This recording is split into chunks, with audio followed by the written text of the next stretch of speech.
Alors, bonjour à toutes et à tous, c'est l'évangéliste Cospiel et aujourd'hui je ne suis pas seul pour cet enseignement. On m'a posé énormément de questions sur le couple, sur le mariage, sur comment trouver le bon. J'avais fait une petite question sur Instagram et je me suis dit que j'allais demander à un couple marié depuis de nombreuses années. Donc, je vais les présenter. Ils s'appellent Delphine et Jean Le Pennec. Hello. Hello, salut. Salut tout le monde. Alors, quel âge vous avez? Est-ce que vous pouvez vous présenter? Vous êtes mariés depuis quand? Quel est votre parcours? Ok, ça marche. Alors, 36 ans, 35 ans. C'est un peu la différence. 36 ans, 35 ans. On est mariés depuis maintenant 12 ans. C'est ça. 12 ans de mariage. Ouais. On a 2 enfants, un qui a 6 ans, un qui a bientôt 1 an. Donc, Noah et Lénie. Et puis, voilà. Oui, ça fait depuis le moment où on s'est mariés, Oui, c'est vrai. où on est devenu pasteur. Yes. On a travaillé dans plusieurs églises pendant plus d'une dizaine d'années. Et notamment auprès des jeunes adultes. Mais depuis le mois de juillet 2021, on est un ministère itinérant qui s'appelle Inspire. Nouvelle saison. Et l'objectif de ce ministère, c'est d'aider les gens à connecter et à coopérer avec Dieu le plus simplement possible. Et donc dedans, on a développé plusieurs parcours, notamment des accompagnements pour aider les célibataires chrétiens à trouver l'amour. Exactement. Ok, donc c'est vraiment complet, je pense que ça répond à un besoin. Donc on va enchaîner avec une première question. La première question est comment reconnaître la femme ou l'homme de sa vie, de sa destinée? C'est une très très bonne question. Elle est très très importante. Ouais, vraiment c'est importante. la question la plus importante des jeunes adultes aujourd'hui. Et je connais une personne que tu connais d'ailleurs très bien qui dit comment on doit aussi savoir le mauvais en fait. Souvent on est trop focus sur c'est qui le bon, et parfois on ne fait pas attention, mais on a besoin de savoir aussi ce qu'on ne doit pas en fait avoir, ce qu'on ne doit pas connaître en fait. Et ça, je pense que il faut beaucoup de discernement déjà, beaucoup de sagesse. Et puis, tu peux compléter. Hein. Oui, c'est ça. Et c'est important de reconnaître celui qui est mauvais, celui qui ne correspond pas. Très important. Et puis après, pour trouver le bon, je dirais que c'est la combinaison entre 3 questions. La première question, c'est est-ce que moi, je suis OK avec cette personne? Est-ce que par rapport aux objectifs que j'ai fixés pour ma vie, Yes. est-ce que je veux, tu vois, devant Dieu et tout ça, je dis OK, Dieu, moi, c'est ça que je veux pour ma vie. Si je me mets avec telle personne, est-ce que ça va être compatible? Est-ce qu'on peut aller dans la même direction? Est-ce que c'est vraiment en accord en fait? Voilà. C'est même pas une question de personnalité seulement, c'est une question d'objectif. Exact. Voilà. Deuxièmement, est-ce que Dieu, il est OK? Est-ce que Dieu, je sens sa validation? Est-ce que je me sens en paix par rapport à ça, par exemple? Ou alors, est-ce que je sens bien qu'il y a un truc au fond de moi qui dit il y a un truc qui bug là, ça va pas? Et moi, j'aime souvent dire que pour moi, une des clés en fait, pour savoir si vraiment c'est ça ou pas pour toi, c'est la paix. Et la paix, tu peux pas l'inventer. La paix, tu peux pas l'imaginer ou la dessiner. Non, la paix, si t'as pas la paix, gars, si t'as pas la paix, pour moi là, pose-toi et pose-toi du coup les bonnes questions. Parce que la Bible elle dit très bien que c'est une paix qui surpasse toute intelligence. Et ça là. Oui, c'est ça. Ouais. Pour nous, c'est ça qui s'est passé. Oui. On n'était pas encore amoureux. En tout cas, moi, j'étais pas encore amoureux. Mais par contre, j'aurais dû stresser et je me sentais. C'est comme si je sentais la main de Dieu sur mon épaule qui disait c'est bon, c'est ok. Ça va aller. Et j'étais content d'avancer sur un chemin que je découvrais, que je connaissais pas encore, parce que je sentais qu'il était là, qu'il était ok. Yes. Donc, est-ce que moi je suis ok? Est-ce que Dieu est ok? Et est-ce que l'autre est ok? C'est hyper important. Faut pas oublier. Hyper important. Souvent on dit mais je comprends pas Seigneur, pourtant je l'aime, machin. Oui, mais il ne veut pas. En fait, elle ne veut pas en fait. Et puis souvent on pense que comme nous on a reçu la conviction, et ça encore des fois faut voir. Donc forcément la personne va forcément dire oui. Mais en fait c'est un choix. On peut dire oui ou non, tout simplement. Et quand la personne dit non, ça veut dire non. Alors voilà. Des fois on est attaché à la personne dit Seigneur, ça veut dire non, pas maintenant, mais peut-être le temps de Dieu. Hey, la personne elle a dit non. On a le choix ou pas d'aller dans le plan de Dieu, quand même. Ce sera le plan de Dieu. Et puis le plan de Dieu, parfois il est multiple, il y a plein de possibilités aussi. Donc la personne, si elle dit non, il faut respecter ça. Exactement. Sinon tu t'accroches derrière quelque chose qui ne viendra pas. À la limite, si elle dit oui un jour, tu verras différemment. Mais si elle dit non, non. On respecte ça. Ok, Ok, il y a une erreur qu'on a beaucoup vue, c'est des personnes qui s'engagent déjà dans une relation et qui commencent à prier une fois qu'ils sont avec la personne. C'est une erreur. C'est difficile d'avoir les idées claires sur ce que Dieu te dit quand tu es déjà amoureux. Exact. Moi, j'ai fait l'erreur. Avant de connaître Delphine, j'ai pas été amoureux de beaucoup de filles, mais je suis tombé amoureux d'une fille et je dis Seigneur, s'il te plaît, montre-moi si c'est la bonne. Mais ce que ça voulait dire dans ma tête, c'était Seigneur, je veux que ça soit elle. Confirme, s'il te plaît, vraiment. Donc, valide. J'ai pas eu de réponse claire de Dieu. A posteriori, je me dis, Dieu, il m'a dit non, mais j'ai pas voulu écouter, tu vois. Ça clignotait de partout. Non, c'est pas bon. C'est vrai. Et j'ai forcé. J'ai forcé parce que t'es déjà attaché. Et quand on est amoureux, c'est pas là que... D'ailleurs, on dit fou amoureux. C'est fou, ça veut dire ce que ça veut dire. Je pense qu'il faut vraiment être avec soi, être transparent et honnête. Parce qu'à un moment donné, tu peux pas forcer alors que tout est aligné pour que ce soit du coup non, N-O-N, un grand non, un gros panneau stop avec des drapeaux, des alarmes rouges. Mais en fait, t'es tellement... voilà, tu veux tellement avoir ça là, la personne, et bien que du coup, tu oublies tout ça. Et puis... Évidemment que quand on est amoureux, c'est des émotions. Et c'est bon en fait. Et c'est pas du tout un problème ça. Mais c'est une décision qui va conditionner tes jours et tes nuits jusqu'à la fin de ta vie. C'est clair. Donc ça peut pas être que émotif. Il faut qu'il y ait du sens. Et la Bible dit le Saint-Esprit nous donne le renouvellement de l'intelligence, le discernement. On a besoin du cœur et aussi de la tête. Et les deux coopèrent avec Dieu. Et c'est bon de se poser parfois et d'être honnête et de dire ok Dieu, je suis ok si tu me dis non, mais parle-moi, je veux vraiment écouter ce que tu... Et on doit être honnête. Et là, on en vient au coup de foudre. Quand tu peux avoir un coup de foudre pour quelqu'un, ça peut être dangereux parce que tu la connais pas, tu connais pas ses objectifs, tu sais pas si elle t'aime, mais tu veux déjà t'engager en fait. C'est comme vouloir acheter une voiture, mais tu sais pas si le moteur il est bon. C'est vrai. Et il n'y a pas le contrôle technique. Et en fait, tu peux vraiment gâcher ta vie par un coup de foudre. Du coup, il faut quand même analyser le coup de foudre par la prière et par la sagesse, quoi. Tout à fait. Exact. La Bible a dit, avant de construire une tour, assieds-toi et calcule la dépense. Et quand tu fais un investissement, la foi, c'est que de la prise de risque. Mais c'est de la prise de risque raisonnée et intelligente avec l'aide de Dieu.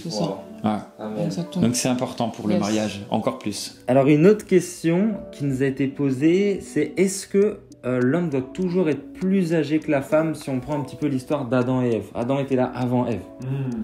Parce qu'il y a des personnes qui ne pourraient pas se marier avec un homme plus jeune. Alors j'ai épousé un homme avec qui j'ai 6 mois d'écart. Donc je suis plus vieille que lui. Je suis une mini cougar. Et ça pose aucun problème. Est-ce que même c'est une raison pour se la raconter? Je me demande. Ça pose aucun problème. Je n'attendais pas à ça. Mais au-delà de ça, en fait, je vois pas. En tout cas moi, pour moi, il n'y a aucun problème par rapport à ça. En fait, je veux dire, si on devait s'arrêter à la différence d'âge pour construire un avenir ensemble, pour fonder un foyer, etc., c'est un petit peu dommage de se mettre des barrières puis des conditions comme ça. C'est-à-dire que au-delà de l'âge, souvent, c'est pas tant l'âge qui est important, mais plutôt la maturité. Exact. Il y a des personnes à 22 ans qui sont plus matures que d'autres qui ont 27 en fait. Donc c'est surtout une question de maturité. Et puis, c'est vrai qu'il est d'usage courant que généralement l'homme soit un petit peu plus âgé, mais c'est marqué nulle part en fait, et en aucun cas je vois quelque chose dans la Bible qui me dirait c'est un problème. Donc ça peut être rassurant, je peux le comprendre, mais ça doit pas être une condition excluante ou voilà. Petite parenthèse, excuse-moi, je te coupe. Je pense qu'on doit arrêter en fait de s'inventer, de s'afficher des lois qui n'existent pas en fait. Parce que du coup, on est réduit à ça, alors qu'en fait, élargis toutes tes possibilités, ta vision, ta façon de faire les choses, et te dis pas c'est forcément que comme ça. Il n'y a pas que comme ça, il y a plusieurs possibilités. C'est comme Adam, lorsqu'il voit Ève, il interpelle, il dit déjà os de mes os et chair de ma chair. je pense que la première chose à voir, c'est l'intérieur, le cœur, le caractère, les objectifs, comme il dit, et après l'extérieur. Et je vais poser une question qui n'a pas été posée, c'est est-ce que le physique est important? Mais bien sûr que c'est important. Oh my God. Imagine-toi. Bah oui, Imagine-toi, tu épouses un gars parce que voilà, c'est, il a bon cœur, il est généreux, franchement, il a la main sur le cœur. Mais le gars, il te plaît pas. C'est-à-dire, le matin, quand tu ouvres tes yeux, d'un coup, tu as peur. Hey. C'est compliqué. Pense aux enfants. Imagine les enfants qui ont la attends. tête du gars que t'aimes pas, enfin, physiquement, c'est chaud. Ça marche dans l'autre sens Oui, aussi. bien sûr, bien évidemment. C'est pas que pour les hommes, mais non, c'est hyper important. Et puis souvent, on fait trop un peu les spirituels, genre, non, ce qui compte, c'est vraiment le cœur. Arrêtez ça, s'il vous plaît. Arrêtez ça. Non. Mais c'est vrai que le cœur est important. C'est vrai que l'attitude spirituelle de la personne est très importante. Oui. C'est des choses indispensables. Ça fait tous les jours. Donc bien sûr que c'est hyper important. Mais c'est pas parce que c'est hyper important que l'apparence ne l'est pas. La beauté physique, ça compte aussi, il faut que la personne nous plaise. Parce que avant même de commencer à m'intéresser à son intérieur que je connais pas, c'est la première fois que je vois la personne, je sais pas qui c'est. Ben, ce qui va m'attirer, c'est son apparence. Oui. Et puis souvent. Honnêtement, nous les hommes, de manière générale, on regarde toujours à ce qui nous frappe, l'apparence. T'as dit nous les hommes. Non, mais les hommes, les êtres humains. Ah ok, d'accord, ok. Ouais. Les êtres humains. Moi, ça faisait bizarre un peu. Les êtres humains, on regarde souvent ce qui, comment elle est habillée, comment il est habillé, sa coupe de cheveux, son style vestimentaire, etc. Ça, c'est important. C'est pas des conditions forcément. Il a pas le style que j'aime. Et ça se travaille, ça change. Mais c'est important de se plaire. C'est important. Oui, c'est important. D'ailleurs, dans la Bible, on le voit. Je crois que c'est quand Isaac il voit Rebecca pour la première fois, il la trouve belle. Ouais, c'est vrai. C'est magnifique. C'est vrai. C'est magnifique. Ouais, c'est vrai. Et il y a une question moi qui m'interpelle là, je regarde un petit peu les questions et on nous pose la question à quel âge on peut se marier? À quel âge? C'est-à-dire, est-ce que c'est à partir d'un certain âge, 25 ans, 30 ans, ou est-ce qu'on peut se marier jeune aussi? Bah ça rejoint un petit peu ce qu'on disait juste avant par rapport à la question de maturité. Oui. En fonction des cultures, il y a des habitudes, des usages courants. Est-ce que pour autant ce sont des règles obligatoires? Là on est en train de se poser la question, qu'est-ce que la Bible dit par rapport à ça? Ça changeait aussi, le contexte biblique était différent, c'est-à-dire qu'à l'époque il y en a qui se mariaient très tôt même. Aujourd'hui même en France on n'a pas le droit de faire ça. En France, donc je ne pense pas qu'il y ait d'âge particulier. En France, il faut qu'on soit majeur. Maintenant, c'est une question, comme on l'a dit, de maturité. C'est-à-dire que faut un minimum savoir qui on est, quoi. Mais c'est ça. C'est-à-dire je vais avoir du mal à comprendre l'autre si déjà l'autre personne ne sait pas qui elle est et si moi-même je ne sais pas qui je suis. On peut se marier à 18 ans. Bien sûr. Oui, tout à fait. 18 ans, 19 ans, 20 ans, 21 ans. Tant que tu es en accord en fait avec toi-même, avec ce que Dieu veut pour vous, et puis aussi que vos familles soient aussi dans l'affaire, tu vois. C'est une question aussi de période et d'époque. C'est-à-dire qu'il y a 60 ans, c'était courant que les gens se mariaient à 16 ans, 17 ans, parce qu'ils travaillaient déjà à cet âge-là.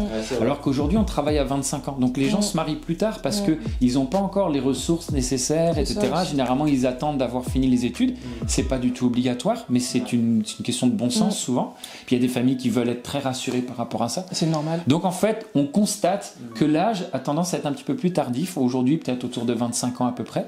Mais on s'aperçoit aussi que au-delà de 25 ans et surtout passé 30 ans, les gens ont un gros stress. Donc il y a les deux qui viennent un peu, les deux idées qui viennent un peu se stresser l'une l'autre, quoi. Voilà. D'accord.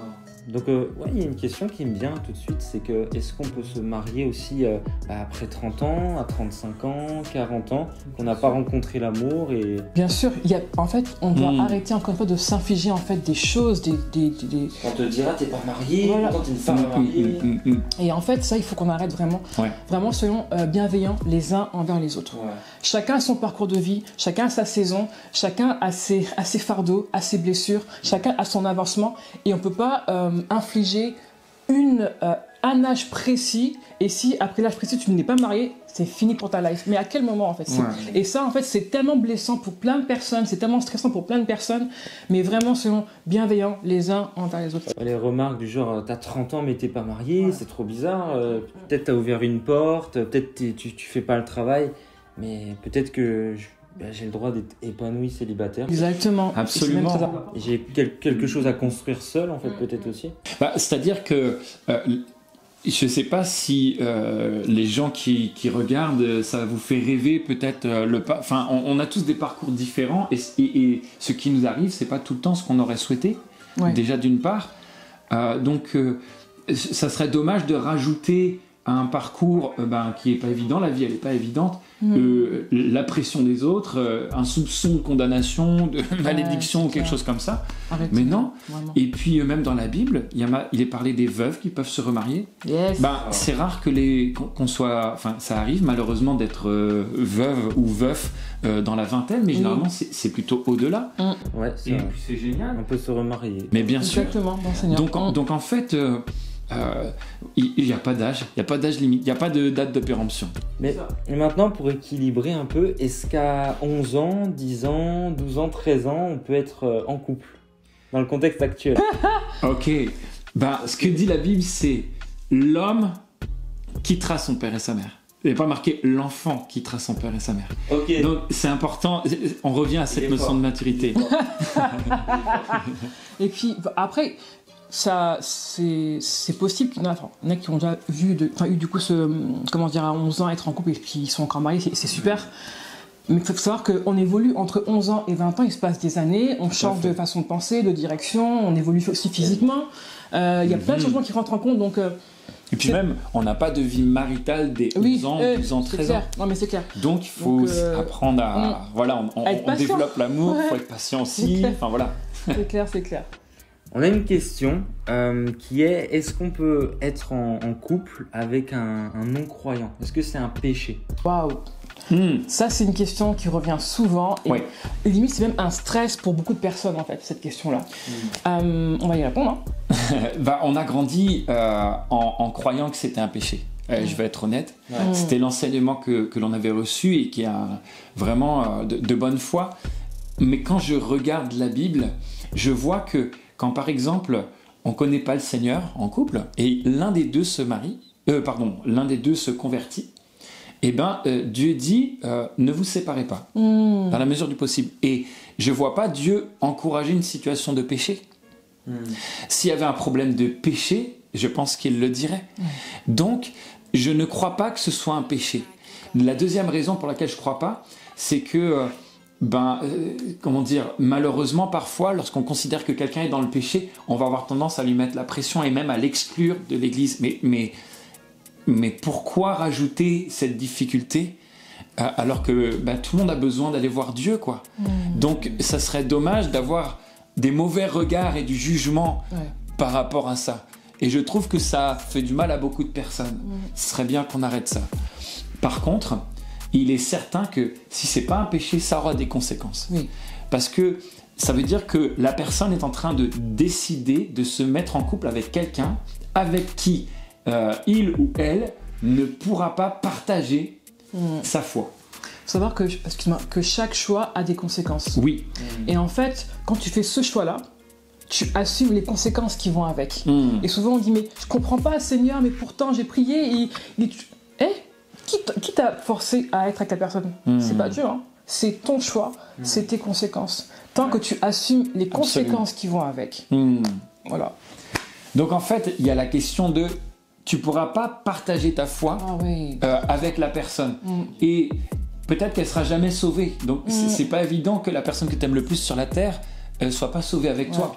Deuxième chose, si tu veux servir Dieu, servir dans l'église, la personne aura peut-être du mal à comprendre le temps et l'énergie et même l'argent que tu pourras mettre là-dedans.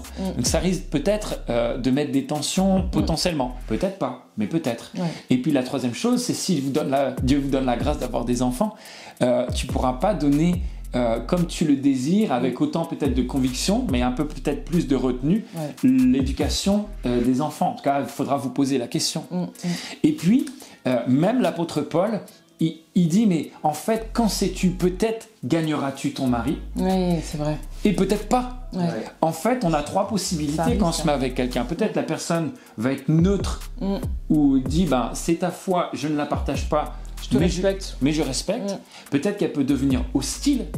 c'est aussi quelque chose qui peut arriver. Que la première personne, elle ira pas avec toi au ciel. Tu vois. Donc peut-être qu'elle peut devenir hostile, et là ça peut faire vraiment beaucoup de problèmes. Oui. Ouais, c'est vrai. Mais peut-être aussi qu'elle peut se convertir. Donc on ne connaît pas l'avenir. C'est ça. Mais c'est pour ça que Dieu nous dit, mais si tu te mets avec quelqu'un, mets-toi avec quelqu'un qui est déjà dans le Seigneur. Parce que c'est un conseil. Bah, tu te compliques moins la vie. Tu as quand même plus de, entre guillemets, c'est pas de chance, mais voilà, que ça marche. Le pasteur Marcelo Tunasi disait que c'est pire de se marier avec la mauvaise personne que d'avoir un démon. Parce qu'un démon, tu peux le chasser, mais la mauvaise personne, tu es marié avec. Et tu dois la supporter, tu dois pardonner, tu dois prendre sur toi. Et c'est pas pour voilà, comment on peut dire, une mauvaise entente qu'on divorce. Absolument pas. Et c'est pour ça que ça devient assez compliqué. Alors, on doit juste bientôt clôturer cette première partie parce que Delphine a des enfants et elle va devoir aller les chercher. Exact. Donc c'est très honorable, elle a pris de son temps. Je vous encourage à la suivre sur son Instagram et ils font des sessions, love session, c'est-à-dire que si tu as besoin d'encadrement pour ton couple, pour ton mariage, le mariage ça sera un peu plus tard je crois. C'est ça, mais en tout cas pour le célibat. Et même la période des fiançailles, si tu as besoin d'être encadré, je pense qu'ils pourront être là. Quand tu écoutes cette vidéo, je pense que tu te dis la qualité des conseils, c'est aussi la qualité du suivi. Donc je vous encourage à les suivre. Il y a l'Instagram de Jean Le Pennec aussi, le pasteur Jean. Donc n'hésitez pas à les suivre. Et puis prochainement, il y aura sûrement d'autres vidéos. Je sais qu'il y a une partie 2 qui arrive juste après, donc on sera juste avec Jean. Mais voilà, en tout cas, remerciez-les. Et puis on remercie le Seigneur. Et puis abonnez-vous également à cette chaîne, mais surtout à leur compte pour les encourager. Allez, merci beaucoup. À bientôt, bisous. Salut.